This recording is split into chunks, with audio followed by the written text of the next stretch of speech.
الذين آمنوا وكانوا يتقون.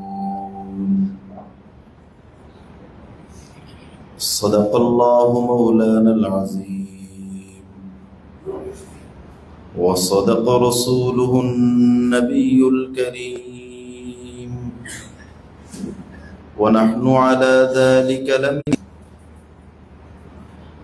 اللهم صل على محمد وعلى آل محمد كما صليت على إبراهيم وعلى آل إبراهيم إنك حميد مجيد. اللهم بارك على محمد وعلى آل محمد كما باركت على إبراهيم وعلى آل إبراهيم إنك حميد مجيد. نستعين بالله ونتوكل عليه حسبنا الله ونعم الوكيل نعم المولى ونعم النصير.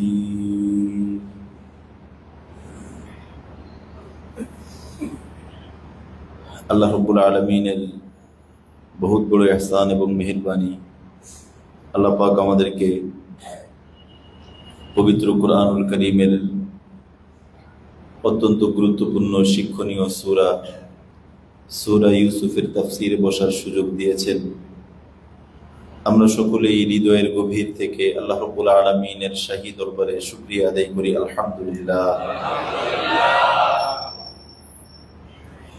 কুরআনুল কারীম তার জন্য উপদেশ, যে নাকি উপদেশ গ্রহণ করতে চায়।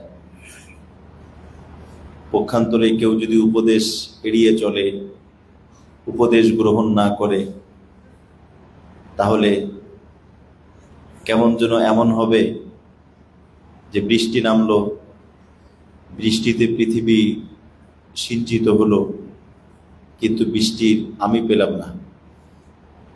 তো কোরআন হেদায়েতের বাণী ছড়ায়, কোরআন মানুষকে পরকালের দিকে টানে।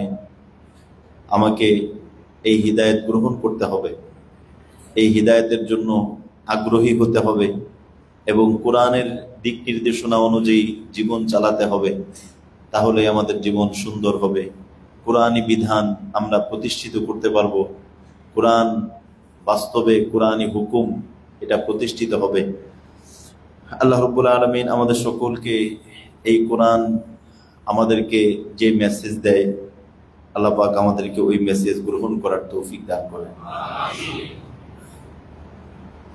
আমরা আজকে অত্যন্ত চমৎকার একটি বিষয় আমরা পড়েছি, কুরআনুল কারীমের আয়াত। এই আয়াতের মধ্যে তাফসীরের বেশ চমৎকার কয়েকটি ঘটনা উল্লেখ করা হয়েছে। আল্লাহ রাব্বুল আলামিন যদি তৌফিক দান করেন, সংক্ষিপ্ত সময়ে এ বিষয়ে কিঞ্চিত আলোচনা করার চেষ্টা করব ইনশাআল্লাহ।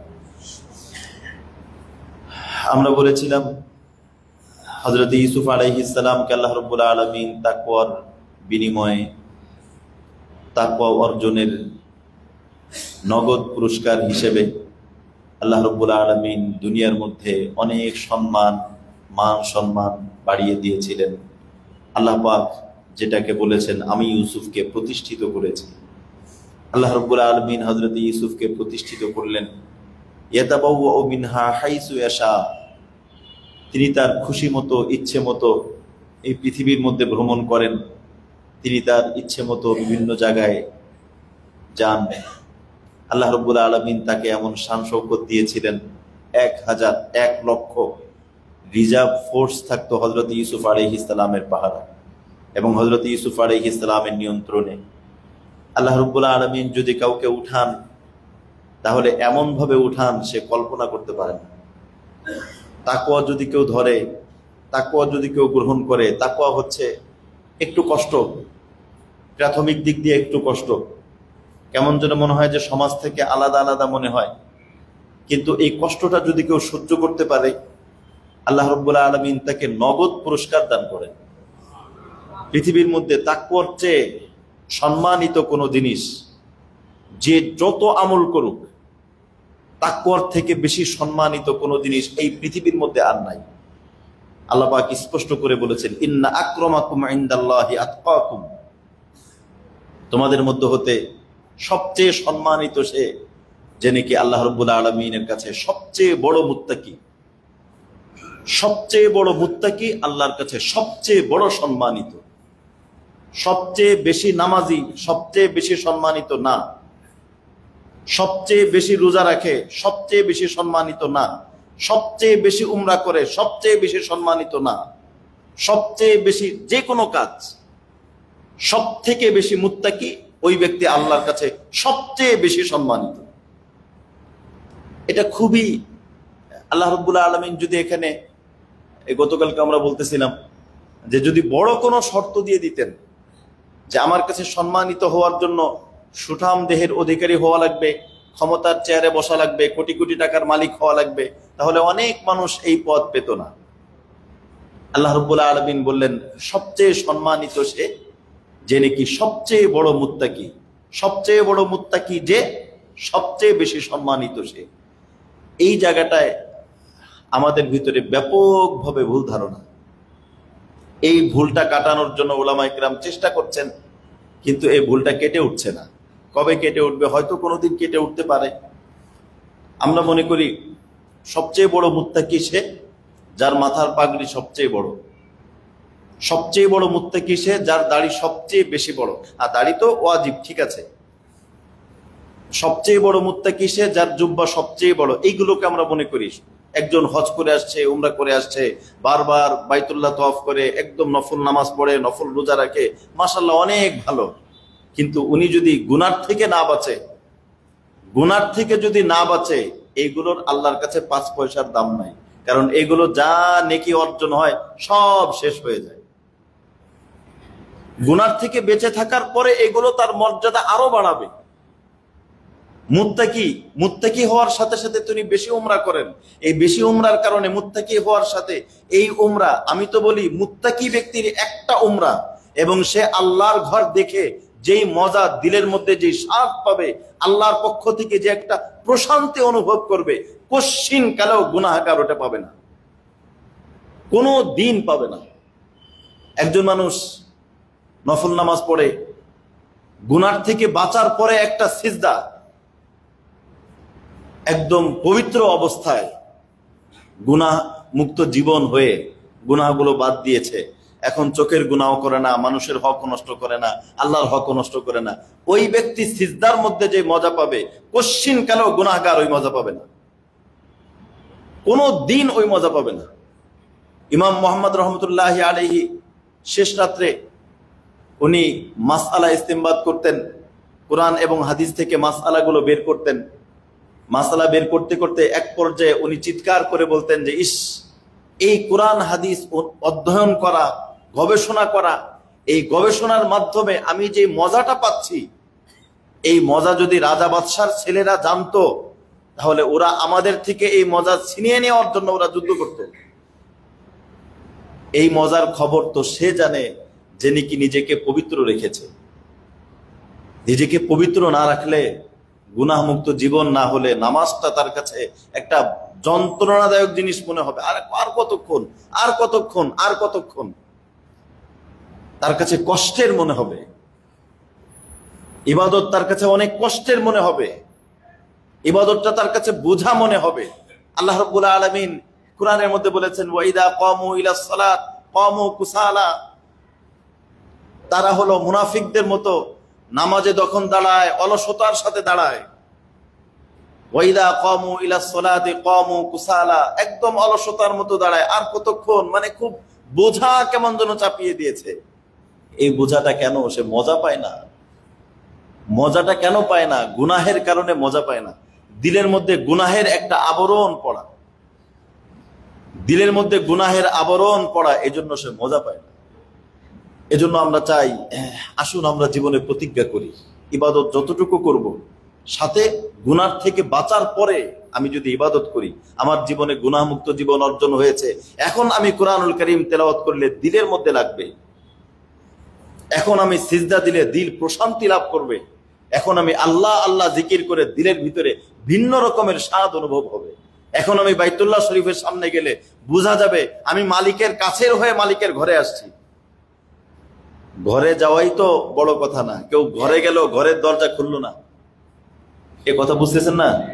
ঘরে যাওয়াই কি বড় কথা? ঘরে যেতে হবে, প্রিয় হয়ে যেতে হবে। রাসূল সাল্লাল্লাহু আলাইহি ওয়াসাল্লামের রওজায়ে পাকের পাশে সালাম পৌঁছাইলাম, রসুলের সাথে সম্পর্ক, মোহাব্বতের সম্পর্ক গড়ে গেলে আরো নূর অনুভব হবে। এজন্য আমরা এই কথাটা বেশি বলি, আপনি বাইতুল্লাহ শরীফ থেকে এসে জীবন পরিবর্তন করার দরকার নেই, জীবন পরিবর্তন করে এরপরে বাইতুল্লাহ শরীফ যান। এ কথা বুঝতেছেন না? সবাই চুপচাপ কেন? কথাটা বলেন না, বুঝতেছেন না? এরকম চুপচাপ থাকলে তো মনে হয় যে কেউ বুঝতেছে না, ঘুমাইতেছে মনে হয়, এরকম ভাব কেন? বাইতুল্লাহ শরীফ থেকে আসার পরে জীবন পরিবর্তন, নাকি জীবন পরিবর্তন করে বাইতুল্লাহ শরীফ যাওয়া? রমজান আসতেছে, রমজান আসলে ভালো হয়ে যাব এরকম, নাকি রমজান আসার আগেই তাকওয়া অর্জন করে ফেলি? কোনটা ভালো? আগেই তাকওয়া অর্জন করে ফেলি। তাকওয়া আল্লাহ পাকের কাছে সবচেয়ে সম্মানিত বস্তু। তাকওয়ার মাধ্যমে আল্লাহ রাব্বুল আলামিন দুনিয়ার মধ্যেও সম্মান বাড়ায় দেন, এটা পরীক্ষিত। আপনি তাকওয়া অবলম্বন করেন, আপনার কলিগরাই আপনার কাছে দোয়া চাবে। আপনি তাকওয়া অবলম্বন করেন, একসাথে যাদের সাথে একসাথে মিলে আড্ডাবাজি হতো, আপনি বলেন আমি গুনাহের থেকে চলে আসছি, আমি গুনাহের সাথে আমার জীবনকে বিচ্ছিন্ন করে ফেলছি, আমি আর গুনাহের মধ্যে নাই। হ্যাঁ, বাকি তিনজন বন্ধু, আপনারা চারজন ছিলেন, বাকি তিনজন তারা আসে নাই। প্রথম প্রথম টিটকারি করতে পারে যে আরে এরকম অনেক দেখছি, কিন্তু সত্যি সত্যি যদি আপনি গুনার থেকে বেঁচে আসেন, তাদের থেকে আলাদা হয়ে যান, ওই তিন বন্ধুই গোপনে কথা বলবে, ইস আমাদের ওই বন্ধুরা অনেক ভালো হয়ে গেছে। তারাই বলবে যে এ অনেক ভালো। তারা কোনো বিপদে পড়লে আপনার কাছেই দোয়া চাবে। আপনি যদি তাদের কাছে যান, তারা আপনাকে অটোমেটিক সম্মান দিবে। এই সম্মান আল্লাহর পক্ষ থেকে। মুত্তাকি সম্মান পাবেই পাবে, এই সম্মান কোনোদিন গলাবাজি করে হয় না। তাকওয়ার যে সম্মান, দিল থেকে সম্মান, এটা কোনোদিন টাকা দিয়ে কিনা যায় না। টাকা দিয়ে কোন সম্মান কিনা যায়? টাকা দিয়ে সামনাসামনি সম্মান কিনা যায়, চলে যাওয়ার পরে গালি দেয়, এটা হলো টাকা দিয়ে কেনা সম্মান। আর আসল সম্মান যেটা, আল্লাহ রাব্বুল আলামিন এই সম্মান, এটা মুত্তাকিদেরকে দান করেন। এজন্য আল্লাহ পাক আমাদের সবাইকে মুত্তাকি হওয়ার তৌফিক দান করেন। আল্লাহ পাক এটাই বলেছেন, ওয়ালা আজরুল আখিরাহ খায়রুন লিল্লাযিনা আমানু ওয়া কানু ইয়াত্তাকুন। আখিরাতের মধ্যে যারা মুত্তাকি হয়েছে তাদের জন্য রয়েছে মহা পুরস্কার, এটা অনেক বেশি, এটা অনেক উত্তম। আমানু ওয়া কানু ইয়াত্তাকুন, যারা ঈমান এনেছে, যারা তাকওয়া অবলম্বন করেছে। এই প্রাসঙ্গিকভাবে আমরা আলোচনা করছিলাম, তাফসিরে কাবিরের মধ্যে এসেছে, তাফসিরে মাযহারিতে এসেছে, হযরত ইউসুফ আলাইহিস সালাম যখন যাচ্ছিলেন, হঠাৎ জুলাইখা রাস্তার এক পাশে বসা ছিল, তার অবস্থা নামতে নামতে নামতে নামতে নামতে নামতে একেবারে রাস্তায় পড়া।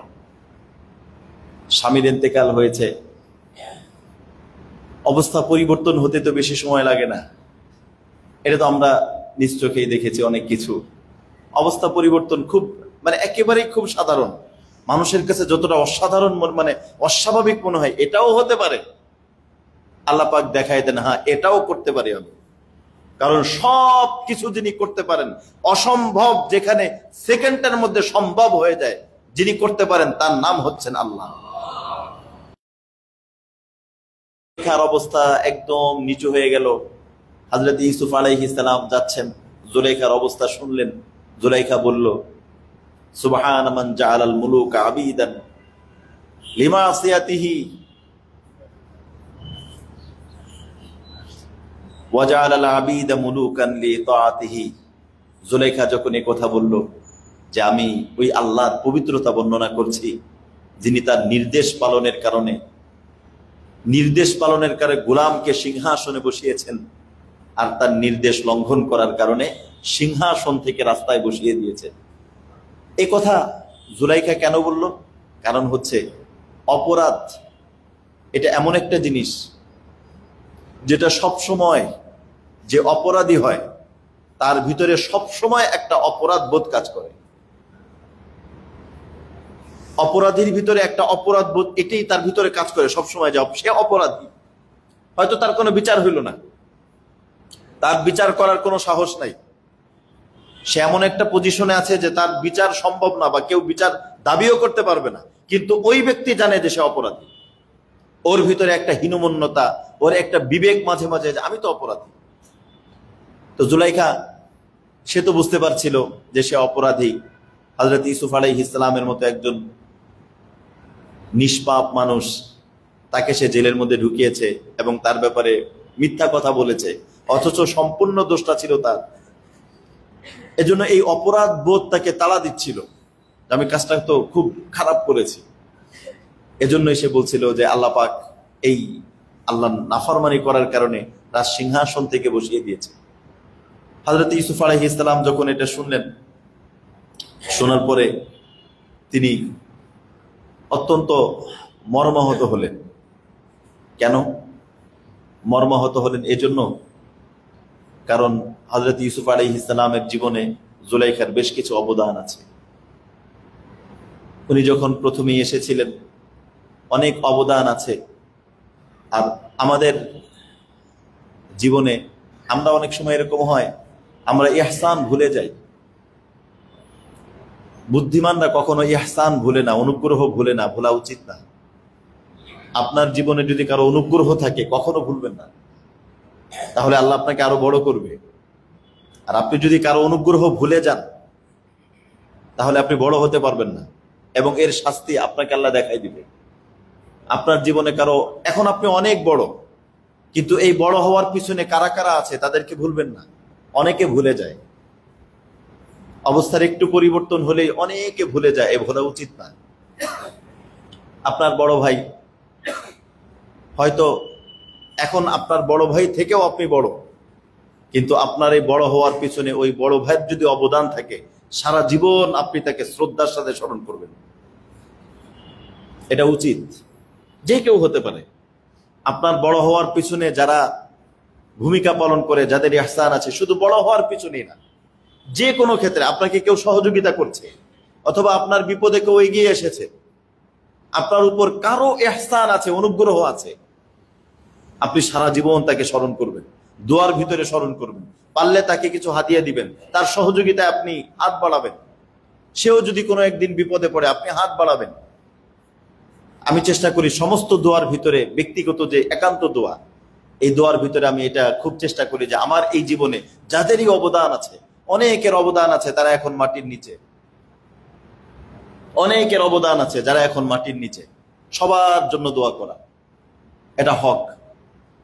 তারা একটা সময় আমার সহযোগিতা করেছেন, আমার পাশে ছিল, এখন তারা মাটির নিচে, আমি তাদের জন্য দোয়া করব। আল্লাহ রাব্বুল আলামিনের জন্য আল্লাহই তাদের প্রতিদান দান করে, এটা সবার জন্য উচিত।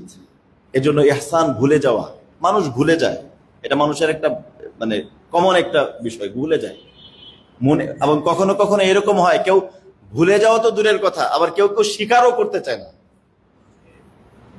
এই মানে তার পিছনে যে কারো অবদান আছে এটা সে স্বীকারই করে না। কেমন যেন ভাবভঙ্গি এরকম, স্বীকার করলে সে ছোট হয়ে গেল। ছোট বড় কোনোদিন কোনো মানুষ কাউকে করতে পারে না, কোনোদিন কোনো মানুষ কাউকে ছোট করতে পারে না, কোনো মানুষ কাউকে বড় করতে পারে না। ছোট করেন আল্লাহ, বড় করেন আল্লাহ। জুলাইখা চেয়েছিল ইউসুফ আলাইহিস সালামকে ছোট করতে, ইউসুফ আলাইহিস সালাম ছোট হয় নাই, অনেক বড় হয়েছে। ইয়াজিদ চেয়েছিল হুসাইনকে ছোট করতে, হুসাইন ছোট হয় নাই, ইয়াজিদ শুধু ছোটই না বরং কলঙ্কিত হয়েছে। মানুষ কোনোদিন কোনো মানুষকে ছোট করতে পারে না, ছোট আল্লাহ করেন, বড় আল্লাহ করেন।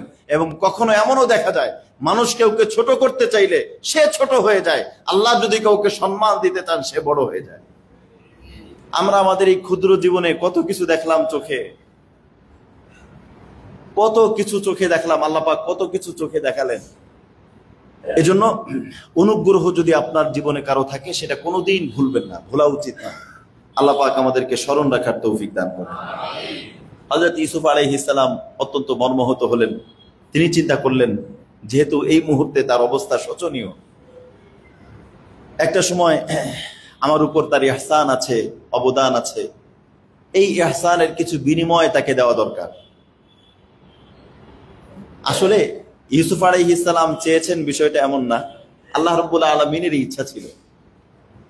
কারণ আল্লাহ রাব্বুল আলামিন কখন কি করবেন কেউ জানে না।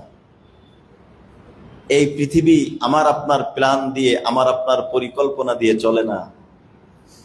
এই পৃথিবী আসমানি পরিকল্পনায় চলে। কত মানুষ কত পরিকল্পনা করে, কাউকে ঠকানোর পরিকল্পনা করে, কাউকে মাইনাস করার পরিকল্পনা করে। আল্লাহ রাব্বুল আলামিন জানেন কে মাইনাস হবে আর কে টিকে থাকবে। আল্লাহ পাকের এই জন্য এই যে একজন আর একজনের পিছনে লাগানো, এগুলো পুরোটাই বেকার, কোনো লাভ নাই। আপনি অন্যকে ছোট করার পিছনে সময় না দিয়ে আপনি নিজে বড় হওয়ার পিছনে সময় দেন, আল্লাহ আপনাকে বড় করবে। অন্যকে ছোট করার পিছনে সময় দিয়ে লাভ নাই, কারণ আপনি কাউকে ছোট করতে পারবেন না। ছোট হওয়া বড় হওয়া আসমানি ফয়সালা।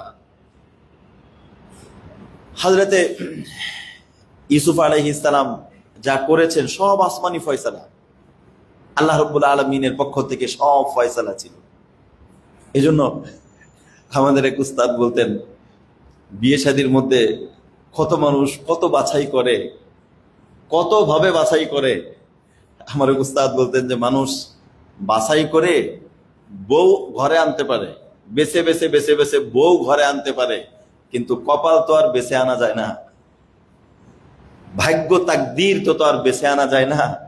যত বেছেই আনা হোক, ওই বাসার ভিতরে তাকদীর যদি খারাপ থাকে, এই শত বাসার ভিতরেও এমন কিছু হয় একদম সারা জিন্দেগি বরবাদ হওয়ার জন্য যথেষ্ট। এজন্য আল্লাহ রাব্বুল আলামিনের ফয়সালা এটাই চূড়ান্ত ফয়সালা। আল্লাহ পাকের প্ল্যান, আল্লাহ পাকের পরিকল্পনা, আল্লাহ পাকের নকশা, আল্লাহ পাকের ছক, এই অনুযায়ী সবকিছু হয়।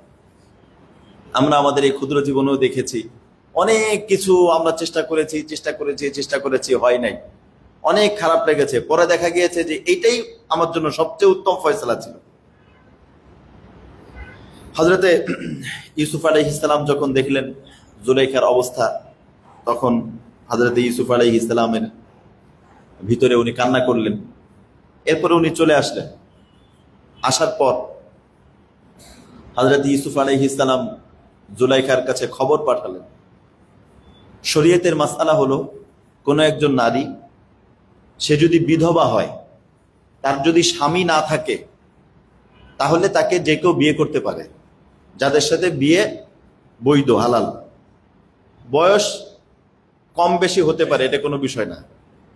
শরীয়তের বিষয় হলো একজন বিধবা নারী, তাকে যে কেউ বিয়ে করতে পারে, যদি তার মাহরামের ভিতরে না হয়।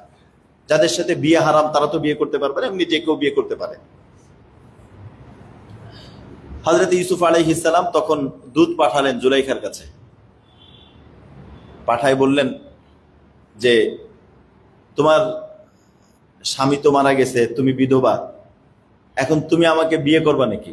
বিবাহের প্রস্তাব পাঠালেন। হযরত ইউসুফ আলাইহিস সালাম পাঠাইলেন বিবাহের জন্য।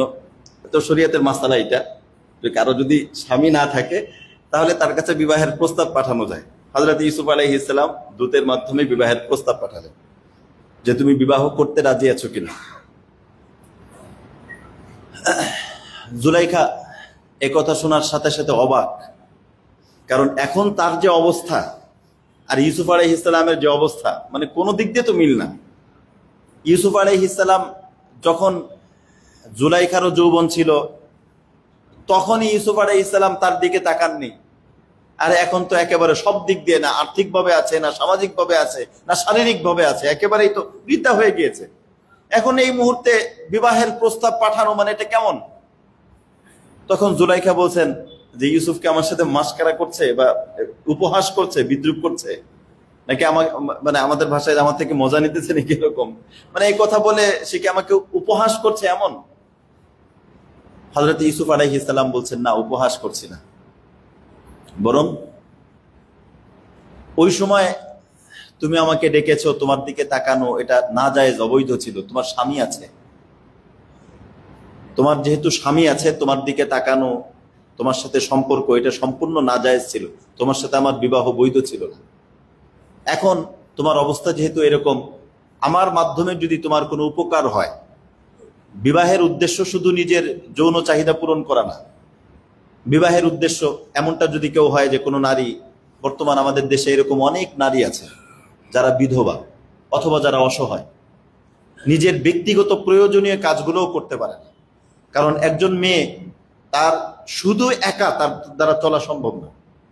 কথার কথা, একজন বাবা মা, একটা মেয়ে বাবা মার আন্ডারে থাকে, ঠিক আছে, ভাই নাই, ভাই নাই শুধু, আচ্ছা ভাই যদি থাকেও তো ভাইয়েরও তো সংসার আছে, তো বাবা মা যদি মারা যায় তাহলে এই মেয়েটা কতটা অসহায়। এই মেয়ে যদি অসুস্থ হয় তাকে ডাক্তারের কাছে কে নিবে? তার তো মাহরাম পুরুষ দরকার। এজন্য একজন মাহরাম পুরুষের অনেক বেশি জরুরত মেয়ের জন্য, এবং পুরুষেরও সেম একই। যদি কোনো পুরুষ এরকম হয়, আমি আগেও বলেছি, কোনো পুরুষ এরকম, কথার কথা একজন মুরব্বী, তার স্ত্রী মারা গেছে, সন্তানাদি সব বড়, এই মুহূর্তে সন্তানদের উচিত যদি সম্ভব হয় ওই মুরব্বীকে বিয়ে করাই দেওয়া উচিত। এটা সন্তান, ওনার বলা লাগবে কেন? এটা উনি কেন বলবে? ওনার বলতে হবে কেন? আমি বুঝি না। প্রত্যেক পুরুষের তো এটা বোঝা উচিত, সে বুঝে না। কিন্তু আমাদের দেশে এইটা নিয়ে সন্তান আর বাবা, বাবা আর সন্তানের মধ্যে মারামারির মতো পরিস্থিতি, এবং কোনো জায়গায় মারামারি হয়েও যায়, মানে জান দেনা হয় মগর নিকা নেই, মানে জান দিতে পারি কিন্তু বিয়ে হবে না। কেন? ওই যে সম্পদ কমে যাবে, এই যে একটা বাস্তব কথা। এটা মানে আমার যেটা মনে হয়, আমাদের দেশে মানে মানুষের থেকে মানুষ সম্পদকে বেশি মহব্বত করে, অথচ এই লোকটা যার বয়স এখন 60 অথবা 65 অথবা 50 ঊর্ধ্ব লোক, 50 ঊর্ধ্ব লোক, ওই ব্যক্তির সব ক্ষেত বলে আমরা আছি না, সব খেদমত কি ছেলে মেয়ে করতে পারে? অসম্ভব কথা। এটা তো সবাই বুঝে, যে বিরোধিতা করতেছে সেও বুঝে। এটা আমাদের দেশের অনেকের উপর এটা জুলুম হয়ে যায়। একটা জিনিস, আর একটা মাসালা বলি, মাসালা তো আমাদের বলার দরকার, কেউ মানলে মানবে, না মানলে নাই, কথার কথা। একজন পুরুষ, শরীয়তের মাসালা, একজন পুরুষ, ওনার বয়স 50 বছর। আমাদের অনেক বিয়ে শাদী সেম বয়সে হয়, কাছাকাছি বয়সে হয়। স্বাভাবিকভাবে আমাদের নারীদের স্বাভাবিক নিয়ম অনুযায়ী 40 কি 50 বছর, 50 বছরের পরে আমাদের দেশের নারীদের স্বাভাবিক যৌন চাহিদা ওইরকম থাকে না। এটা মেডিকেল সায়েন্সের কথা। সর্বোচ্চ 50, এরপরে আর ওরকম থাকে না। 40-এর পর থেকেই স্বাভাবিকভাবে উনার আর ওই মানে শারীরিক সম্পর্ক এই দিকে তার জেহেন থাকে না, তখন সে সংসার টংসার নিয়ে থাকে। 40 কি 50 এরকম। এখন মনে করেন একজন পুরুষ, তাদের কাছাকাছি বয়সে বিয়ে হয়েছে, পুরুষের বয়স হচ্ছে 55 আর স্ত্রীর বয়স 50। এই স্ত্রী দিয়ে ওই পুরুষের কোনো ফায়দা হয় না, যেই ফায়দা হওয়া দরকার। পুরুষের যৌন শক্তি, এটা একদম 90 বছর বয়সে পুরুষ বিয়ে করলেও সন্তান হয়। ব্যক্তি হিসেবে পার্থক্য হতে পারে বাকি এটা। এখন এরকম যদি হয়, কথা কি বুঝে আসতেছে? এই সবার খুব মজা লাগতেছে।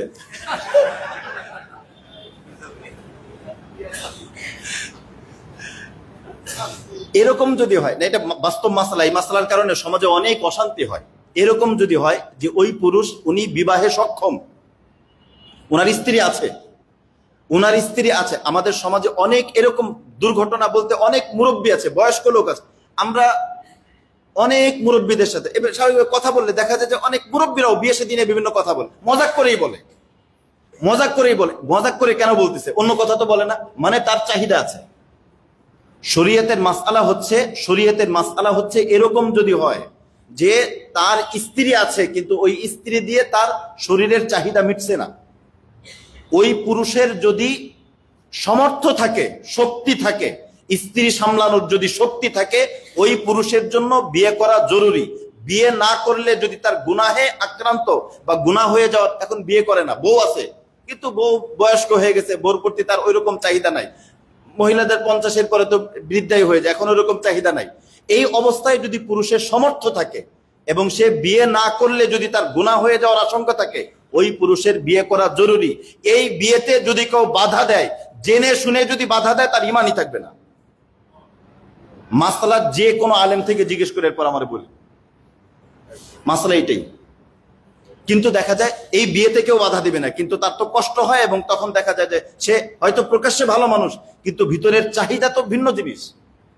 তখন দেখা যায় সে কুদৃষ্টি হতে পারে, কখন অপর নারীর সাথে কথা বলতে পারে, মোবাইলের বিভিন্ন, বয়স হয়ে যাওয়ার পরেও তার চোখের সংবরণ হয় না। কেন হবে? কারণ এই পদ্ধতিটা তো নষ্ট হয়ে গেছে। এজন্য শরিয়ত অনেক সুন্দর যদি খালি আমরা বুঝতাম। আমরা শরিয়ত আর আমাদের দেশের ফর্মালিটি দুইটা মিলে একটা ব্যালেন্স করে চলি। এজন্য আসল শরিয়ত আমরা বুঝি না। আসল শরিয়তটা অনেক সুন্দর। আল্লাহ পাক আমাদেরকে বোঝার তৌফিক দান করেন। কোন সমাজে এরকম কোন মহিলা যদি থাকে যেই মহিলার স্বামী নাই, অথবা যেই মহিলা বিধবা, আর একজন পুরুষ আছে কথার কথা সেও মুরব্বী অথবা তারও বয়স হয়ে গেছে, এরকম যদি তাকে যদি বিয়ে দেওয়ার সুযোগ হয়, শরিয়ত বলেছে তাকে বিয়ে দিয়ে দাও।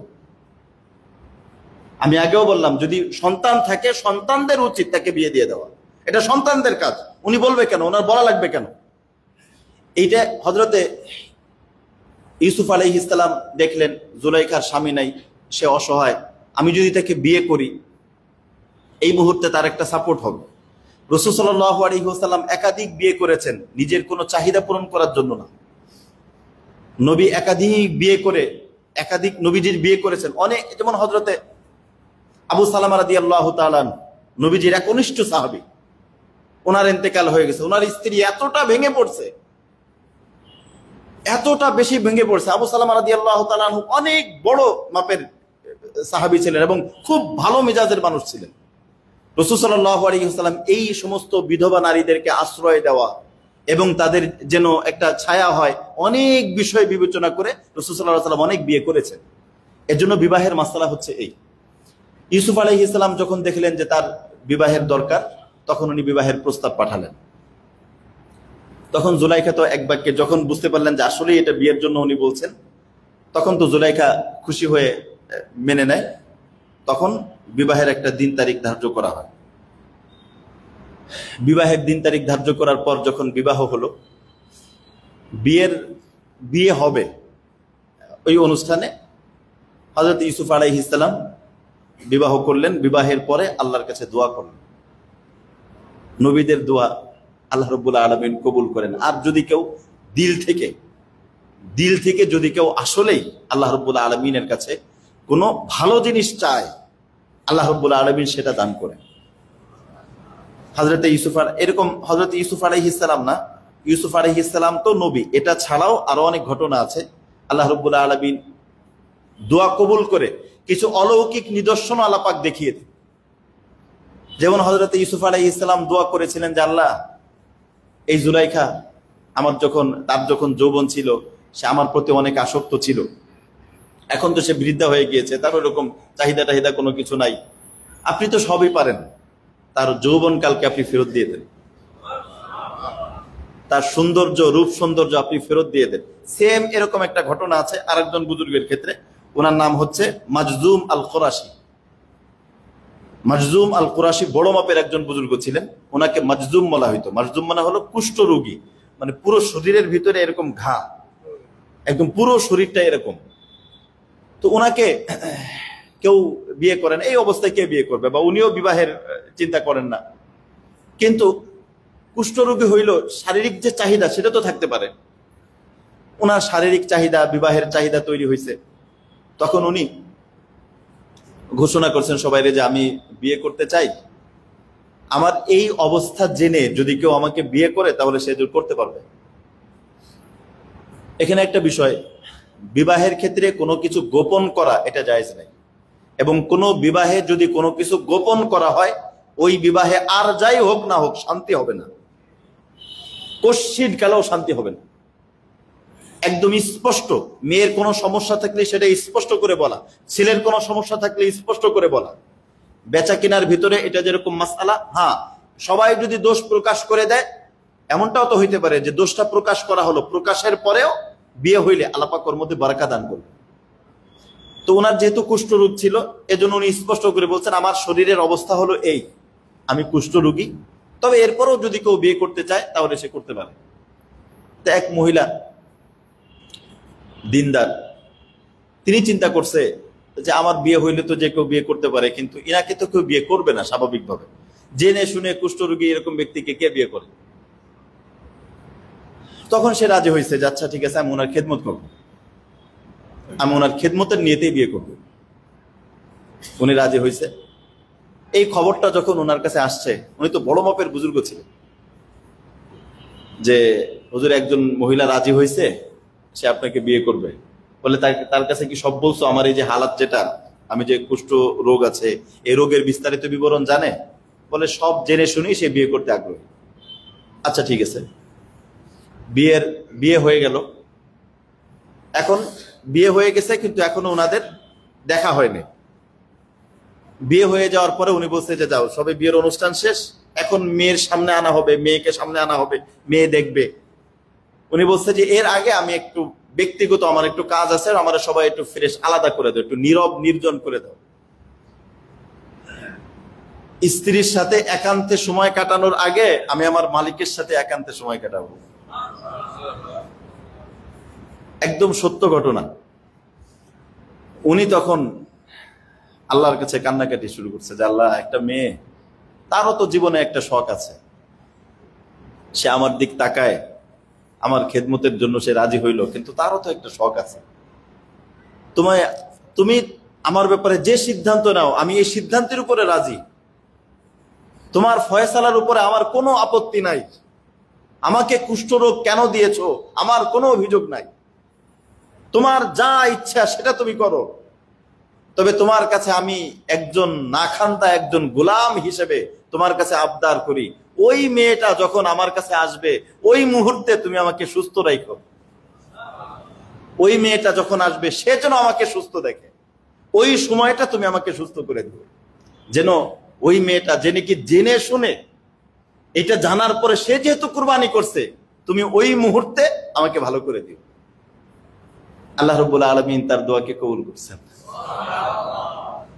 বিবাহ হয়ে গেছে, মেয়ে আসছে। আসার পরে দেখে অত্যন্ত সুদর্শন, সুস্থ, সুন্দর একটা যুবক বসা। মেয়ে রুমে ঢোকার সাথে সাথে বের হয়ে গেছে। বলছে এটা মানে ইনি না তো, সম্ভবত আমি ভুল কোনো জায়গায় গেছি, ইনি না। তখন সবাই জিজ্ঞেস করছে কি তুমি যাও, আমার ওই স্বামী কোথায়, যার সাথে বিয়ে হলো উনি কোথায়? উনি তো ভিতরে। না, উনি তো ভিতরে না, ভিতরে তো দেখলাম একজন সুস্থ, অত্যন্ত সুদর্শন একজন যুবক, উনি কোথায়? তখন সবাই তো অবাক, কি বলে ভিতরে কে? পরে যাওয়ার পরে দেখে যে উনি। তখন উনি জিজ্ঞেস করছে কি তুমি কি আমাকে চিনতে পারো নাই? পরে মেয়ে বলছে যে আমার বাবা মা তো বলছে যে আপনি অত্যন্ত কুষ্ঠ রোগী, আপনার পুরো শরীরে ঘা পাচলা এগুলো দিয়ে ভরা, আমি তো আপনাকে অত্যন্ত সুদর্শন সুস্থ দেখতে পাচ্ছি। তখন ওই আল্লাহওয়ালা কান্না করে দিলেন আর বললেন যে আল্লাহ তোমার শুকর, তুমি আমার এই আবদারটা, আমার এই কথাটা তুমি রাখছো। আল্লাহ রাব্বুল আলামিন এরকম করতে পারেন, মুহূর্তের মধ্যে আল্লাহ পাক যে কোনো কিছু ঘটায় দিতে পারেন। হযরত ইউসুফ আলাইহিস সালাম দোয়া করলেন, আল্লাহ রাব্বুল আলামিন ইউসুফ আলাইহিস সালামের দোয়াকে কবুল করে নিলেন। জুলাইখা বিবাহের পরে জুলাইখার একদম ঠিক আবার রূপ সৌন্দর্য যৌবন আবার ফিরে আসে। কারণ সৌন্দর্য তো ক্ষণিকের, এই সৌন্দর্যের জন্য কত সংসারে অশান্তি, এই সৌন্দর্যের মোহে পড়ে কত মানুষের জীবন বরবাদ হলো, এই সৌন্দর্যের মোহে পড়ে কত ছাত্র পরীক্ষায় খারাপ রেজাল্ট করলো, ঠিক না? এই সৌন্দর্যের মোহে পড়ে কত অফিসার তার ডিউটি ফাঁকি দিয়ে ফোনে কথা বললো, কত কিছু এই সৌন্দর্যের জন্য। এটা তো একেবারে ক্ষণিকের। আল্লাহ রাব্বুল আলামিনের শুধু শুধু আল্লাহ পাকের একটু হুকুম, আর কিছু না। একই মানুষ, সেম একই মানুষ। আজকে যার সৌন্দর্যে সবাই পাগল, 20টা বছর পর তার দিক কেউ তাকাবেও না। এজন্য একজন কবি চমৎকার কয়েকটা শের বলছেন, ইয়ে চমন সাহরা ভি হোগা ইয়ে খবর বুলবুল কো দো, তাকে আপনি জিন্দেগি কো সোচ কর কুরবা করে। উনি বলেন এটা হচ্ছে বসন্তের একটা বাগান। বুলবুল পাখি বসন্তের বাগানে সে যখন ডাকা শুরু করে, সে মনে করে এই বসন্তের বাগান বুঝি চিরকাল থাকবে। বুলবুলকে জানিয়ে দিও এই বসন্তের বাগান কয়েকদিন পরেই শেষ হয়ে যাবে, এরপরে আবার কালবৈশাখী শুরু হবে। এটাই জীবন। আজকে যার মোহে মানুষ বিবেক বুদ্ধি সব হারিয়ে যাচ্ছে, একজন সম্মানিত মানুষ কোন এক সৌন্দর্যে পাগল হয়ে সে এমন কাজ করছে, সে নিজেও বুঝতেছেন আমি কি করছি। সে নিজেও বুঝছে না আমি কি করছি, সন্তান ভুলে গেছে, স্ত্রী ভুলে গেছে, সবকিছু ভুলে গেছে। এই সৌন্দর্য ক্ষণিকের। এজন্য আমাদের মোহাব্বত করলে, দিলের ভিতরে মোহাব্বত জন্মাইলে, কার মোহাব্বত জন্মাইতে হবে? আল্লাহ। ইশকে বা মুর্দা নাবা সাদ পায়দার। একজন কবি বলেছেন, আল্লাহ ছাড়া যত কিছু আছে সব হলো মুর্দা, এগুলো সব মুর্দা। ইশকে বা মুর্দা নাবা সাদ পায়দার, ইশকে রাবা হাইয়ু বা কাইয়ুমদার। তুমি যদি ভালোবাসতে চাও মুর্দাকে বাইসো না, কারণ মুর্দার জন্য একটা রাস্তার মধ্যে একটা কুকুর মরা আছে অথবা গরু মরা আছে, এত মরাই, ওই মরার পিছনে তুমি সময় ব্যয় করে কি লাভ? যেটা জীবিত সেটার পিছনে যাও। আর একমাত্র জিন্দা হাই সেটা হচ্ছে রব্বুল আলামিন। কুল্লু মান আলাইহা ফান, সব শেষ হয়ে যাবে। ওয়ায়াবকা ওয়াজহু রাব্বিকা যুল জালালি ওয়াল ইকরাম। শুধু চিরঞ্জীব কে? আল্লাহ। কিসি খাক পে মত কর খাক আপনা জিন্দেগানি, জওয়ানি কর ফিদা উস পর কে জিসনে দি জওয়ানি। হযরত ওয়ালা করাচি রহমাতুল্লাহি আলাইহি বলেন, মাটির পিছনে তুমি জীবনটাকে মাটি করো না। যার পিছনে ঘুরছো, সব সময় যার কথা কল্পনা করছো, নামাজের ভিতরেও যাকে তুমি চাইতেছো, অথচ চাওয়ার দরকার ছিল আল্লাহকে, তুমি চাও আরেকজনকে। সব সময় একটু নীরবে নির্জনে শুধু তাকে নিয়েই ভাবো, তার ছবিটাই তোমার কল্পনায় ভাসে, তার মেসেজ গুলোই চেক করো, তার মেসেজেই সময় ব্যয় করো, অথচ কুরআন খুলে দেখো না। কিসি খাক পে মত কর খাক আপনা জিন্দেগানি, এর পিছনে সময় দিলে জীবনটা মাটি হবে। জওয়ানি কর ফিদা উস পর কে জিসনে দি জওয়ানি, ওই সত্তার পিছনে জীবন উৎসর্গ করো যে সত্তা তোমাকে যৌবন দান করেছে, যে সত্তা তোমাকে জীবন দান করেছেন, ওই সত্তার পিছনে জীবন উৎসর্গ করো। এজন্য আমরা অনেক সময় শয়তানের ধোকায় পড়ে ভুলে যাই, এই ক্ষণিকের একটু সৌন্দর্যের ভেলকি, সামান্য একটু রূপ সৌন্দর্যের ভেলকি, এই ভেলকিতে মানুষ সব বরবাদ করে দেয়, সব কিছু বরবাদ করে দেয়। এর পিছনে পড়ে লেখা নষ্ট, সবকিছু নষ্ট। কয়েকদিন পরে দেখা যাবে যে ওই মেয়েও নষ্ট, তার জীবনও আগের মতো নাই, তার সৌন্দর্য আগের মতো নাই। দেখা গেছে হঠাৎ 20 বছর 25 বছর পর দেখা ওই মেয়ে তার নাতি নাতনি সবকিছু নিয়ে লাঠি একটা ভর করে যাইতেছে। এটা বাস্তবতা না? লাঠি একটা ভর করে যাইতেছে, আর ওই মুরব্বী এখন তাকায় চিন্তা করে, আহারে এই নানির জন্য কত পড়া নষ্ট করলাম, এই নানির জন্য পরীক্ষায় খারাপ রেজাল্ট হয়ে বাবার বকা খাইলাম, এই নানির জন্য, এই নানির পিছনে কত টাকা দান করলাম, কত টাকা গিফট করলাম, অথচ মসজিদের দান বক্সে 2 টাকার বেশি দিতাম না। বাস্তবতা। মনে হবে যে ওই টাকা দিয়ে আইসক্রিম খাইলেও লাভ হইতো। ইশকে বা মুর্দা নাবা সাদ পায়দার, ইশকে রাবা হাইয়ু বা কাইয়ুমদার। এজন্য আমরা সবাই প্রতিজ্ঞা করি, ভালোবাসলে ভালোবাসবো কাকে? ইনশাআল্লাহ আল্লাহকে ভালোবাসবো। আল্লাহকে ভালোবাসলে কি হবে? আল্লাহকে যদি ভালোবাসা হয় তাহলে জীবন যখন শেষের দিকে যাবে, যুবক মানুষ বিভিন্ন দিকে গেছে, ও অন্য কোনো দিক যায় নাই, আল্লাহর ভালোবাসাই যৌবনটা কাটাইছে। এখন বয়স 60-70, কি বলেন, ওর কি আক্ষেপ হবে নাকি মজা লাগবে? মজা লাগবে। আলহামদুলিল্লাহ, যৌবনটা খারাপ কাজে কাটায়নি। তার ভিতরে একটা আলাদা প্রশান্তি কাজ করবে। সে বলবে যে হুজুর আলহামদুলিল্লাহ, আমি উল্টোপাল্টা দিকে যাই নাই। আল্লাহর মহব্বত। এই জন্য যৌবনকাল এগুলো আসবে, এগুলোর পিছনে জীবনকে বরবাদ করা যাবে। একটা সময় দেখা যাবে সবই বেকার, একেবারেই বেকার। আর আল্লাহর জন্য যদি যৌবনকাল উৎসর্গ করা যায়, হ্যাঁ একটু কষ্ট হবে, আশপাশের বন্ধুরা বিভিন্ন কথা বলবে, ইস আজকে আমার বান্ধবীকে নিয়ে ঘুরতে গেলাম, যে মজাটা হইলো, আজকে একটা ফুল গিফট করলাম, আমাকে এত সুন্দর একটা ওইরকম বলবে। ওই সময় দিলে দিলে রাখতে হবে, বলুক, কয়দিন বলবে? তারা হয়তো বলবে কয়েকদিনের মজা করবে, করুক। আল্লাহ রাব্বুল আলামিন বলেছেন, জারহুম ইয়াকুলু ওয়া ইয়াতামাত্তাউ, ওদেরকে ছাড়ো, কিছুদিন মজা করে নিক। ওয়ায়ুলহিহিমুল আমালু ফাসাউফা ইয়ালামুন।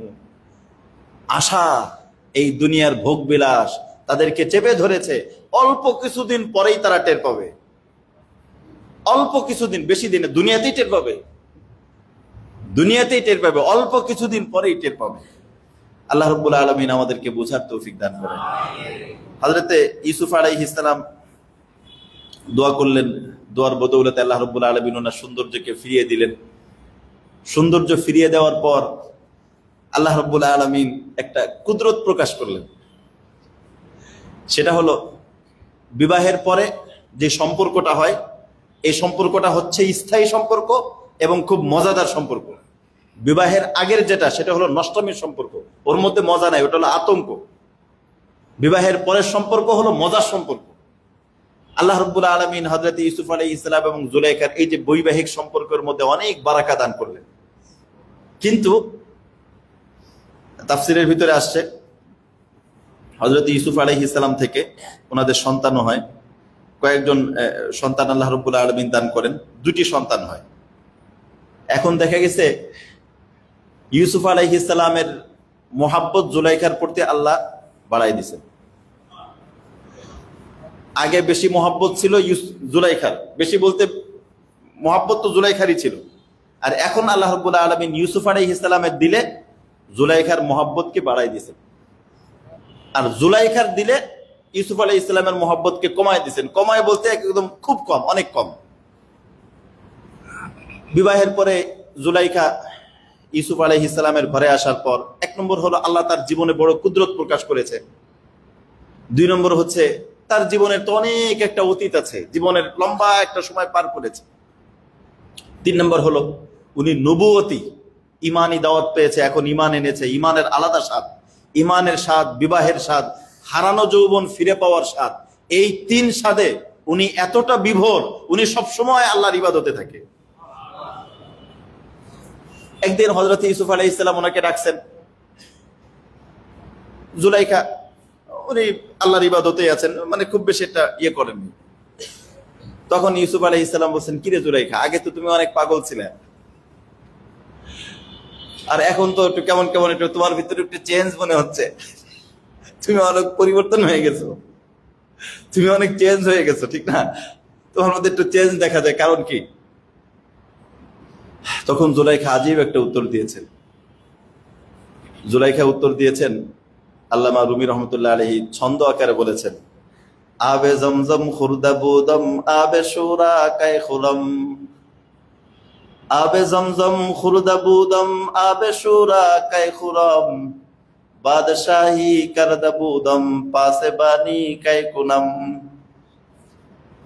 জুলাইখা বলছেন, ইউসুফ, কোন মানুষ যদি উত্তম কিছু পায় তাহলে সাধারণ উত্তমকে ভুলে যায়। আল্লামা রুমি রহমতুল্লাহ আলাইহি উদাহরণ দিয়েছেন, কেউ যদি সারা জীবন জমজম পান করে তার কাছে সাগরের নুনা পানি ভালো লাগে না। কেউ যদি সারা জীবন বাদশাহী করে তার কাছে দারোয়ানগিরি ভালো লাগে না। সুতরাং আগে আমার একটা জীবন ছিল, তোমার মোহাব্বত ছিল, কিন্তু এখন আমি আল্লাহর মোহাব্বতের মজা পেয়ে গেছি। আল্লাহর মোহাব্বতের মজা আমাকে বিভোর করে দিয়েছে। এখন শুধু তুমি না, গোটা পৃথিবীকে আমি মাইনাস করে দিছি। আল্লাহর মোহাব্বত এমন, এখন আল্লাহ ছাড়া কোনো কিছুর মোহাব্বত আমার ভালো লাগে না। আল্লাহর মোহাব্বত এরকম, কোন ব্যক্তি একবার যদি আল্লাহর মোহাব্বত পেয়ে যায়, আল্লাহর মোহাব্বত যদি একবার পেয়ে যায়, এই পচা গান্দা মোহাব্বত তার কাছে বাথরুমের নোংরা ময়লা জিনিস মনে হবে। কিতাবের ভিতরে আর একটা ঘটনা লেখছে সেম এই ধরনের। একটা ছেলে একটা মেয়েকে, দুজনের মধ্যে খুব সম্পর্ক, ঘনিষ্ঠ সম্পর্ক, মেয়েরা অনেক বড় লোক, ছেলে অত বড় লোক না, দুজনের মধ্যে অবৈধ সম্পর্ক, প্রেম ভালোবাসা চলতেছে।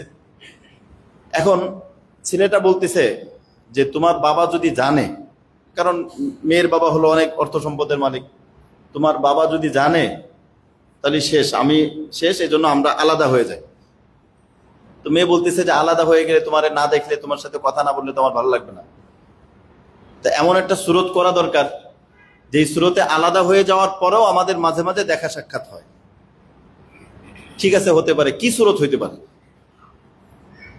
তখন সুরত বের করছে যে তুমি এক কাজ করো, তুমি দরবেশ সেজে যাও, একদম ভালো হয়ে যাবো। মানে ভালো মানে কোনো একটা দূর এলাকায় যাও, এলাকায় যাওয়ার পরে একদম মানে সবসময় নামাজ পড়বা, রোজা রাখবে, খুব দরবেশ ভাব। তখন দরবেশ ভাব হইলে লোকজন তোমার কাছে বিভিন্ন ঝাড়ফুঁক নিতে আসবে, পানি পড়া নিতে আসবে, তেল পড়া নিতে আসবে। তখন আমিও তোমার সাথে এরকম তেল পড়া পানি পড়া নিতে যাও, তোমার কাছে যে দেখা করে আসবে। আর আব্বুও বলবে যে ভালো মানুষ, একজন ভালো নেককার মানুষের কাছ থেকে পানি পড়া আনতে গেছে।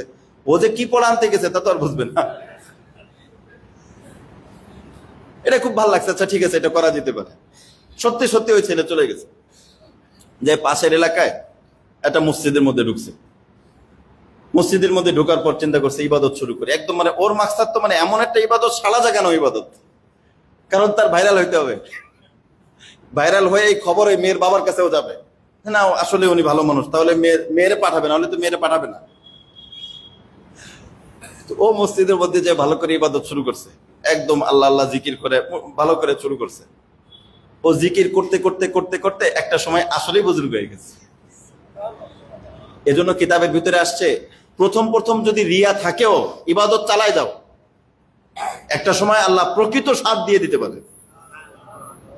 ইবাদত না ছাড়া যে কোনো উদ্দেশ্যেই হোক, কথার কথা একটা ছেলে প্রথম কাতারে নামাজ পড়ে, মনের মধ্যে এরকম যাবে একটু প্রথম কাতারে নামাজ পড়ি, সবাই যেন আমাকে ভালো ভাবে, এটা মনেও যদি হয়, তুমি প্রথম কাতার ছাইড়ো না, প্রথম কাতারই পড়ো। 1 2 দিন 3 দিন একটা সময় আল্লাহ পাক তোমাকে সত্যি সত্যি আল্লাহর মহব্বত দান করবে। ওই ছেলেটা প্রথমে তো আসছিল দান্দাবাজির জন্য, কিন্তু পরে আসলেই আল্লাহর মহব্বত নসিব হয়েছে, এবার আসলেই বুজুর্গ হয়ে গেছে। তখন ওনার কাছে লোকজন পানি পড়া নিতে আসে, তেল পড়া নিতে আসে, এই যে স্বাভাবিকভাবে যেটা হয়, তো উনি বিভিন্ন রুকিয়া করে ভালো হয়ে যায়। মেয়ে তখন মেয়ের কাছেও খবর, আশপাশে খবর ছড়ায় পড়ছে যে এই মসজিদে ভালো একজন হুজুর আসছে, এই হুজুরের বিভিন্ন পানি পড়াটা এগুলো অনেক কাজে লাগে। মেয়ের কাছে খবর গেছে, তো অনেক খুশি। তো মেয়ে তার বাবারে বলছে যে আমি একটু হুজুরের কাছে একটু পানি পড়া নিয়ে আসি। ঠিক আছে যাও। গেছে, যাওয়ার পরে দরজায় সালাম দিছে, তো জিকিরি করতেছে, সালামে জবাব দেন, জিকির করতেছে। তো মেয়ে সালাম দিতেছে, মেয়ে বলছে এই আমি আমি আমি ওরা এদিকে খেয়াল নাই, ও জিকিরি করতেছে। পরে চিন্তা করছে কিরে, ও কি বুঝতে পারতেছে নাকি? পরে আয়েশা বলেছে এই আমি তো তোমার মসজিদে পাঠাইলাম, আমি মসজিদে পাঠাইলাম, তুমি আমি এই যে আমাদের মধ্যে কি কথা ছিল। পরে তখন সে একই উত্তর দিছে যে আল্লাহ পাকের ওই সময় বুঝি নেই, এখন আসলে একটা সময় তোমার মহব্বত ছিল, যখন আল্লাহর মহব্বত ছিল না, এখন আল্লাহর মহব্বতের এমন মজা পাইছে, এখন আর তুমি না, পৃথিবীর কারো মহব্বত দিলের মধ্যে নাই। আল্লাহর মহব্বত আজীব জিনিস। আল্লাহর মহব্বতে সাহাবায়ে কেরাম গর্দান মানে মাথা আলাদা করে দিছে, শহীদ হয়ে গেছে আল্লাহর মহব্বতে। এটা অনেক মারাত্মক পাওয়ারফুল আল্লাহর মহব্বত। আল্লাহর মহব্বতে সাহাবায়ে কেরামের মাথা আলাদা হয়ে গেছে, আক্ষেপ করে নাই, হায়রে কি হইলো আক্ষেপ। ওই যে কত মানুষ ফাঁসির সময় বলে যে মাফ করে দেন, এই করেন সেই করেন, আমি ভুল করছি, উনাদের মাথা আলাদা করে ফেলছে। মরার সময় কি উত্তর দেয়? ফুস্তু রব্বিল কাবা, রব্বে কাবার কসম, কাবার রবের কসম, আমি তো চির সফলতা লাভ করলাম। আল্লাহর মহব্বত আজীব জিনিস। আল্লাহর মহব্বত যদি কেউ একবার পেয়ে যায়, সে গোটা পৃথিবী ভুলে যেতে পারে। আল্লাহ রাব্বুল আলামিন আমাদের সকলকে আল্লাহ পাকের প্রকৃত মহব্বত অর্জন করার তৌফিক দান করেন। এরপরও ঘটনার বাকি আরো কিছু অংশ আছে, আল্লাহ রাব্বুল আলামিন যদি তৌফিক দান করেন ইনশাআল্লাহ আগামী সপ্তাহে আলোচনা হবে। আজকের আলোচ্য বিষয় থেকে আমরা কয়েকটা বিষয় শিখলাম। সবচেয়ে বড় শিক্ষণীয় বিষয় যেটা, সেটা হলো যদি কারো বিবাহের প্রয়োজন হয় সে করতে পারবে এরকম। যদি কারো এরকম বিবাহের বিষয় হয় তাহলে এটা হতে পারে। এক্ষেত্রে মাসলা বললাম, আরেকটা বিষয় বললাম, আল্লাহ পাকের মহব্বত এটা অনেক বড় জিনিস, এটা অনেক বড় নিয়ামত। কেউ যদি আল্লাহ পাকের মহব্বত লাভ করে তাহলে সে অনেক মহা সম্পদ লাভ করলো, অনেক বড় কিছু লাভ করলো। আল্লাহ পাক আমাদেরকে বিষয়গুলো বোঝার তৌফিক দান করেন।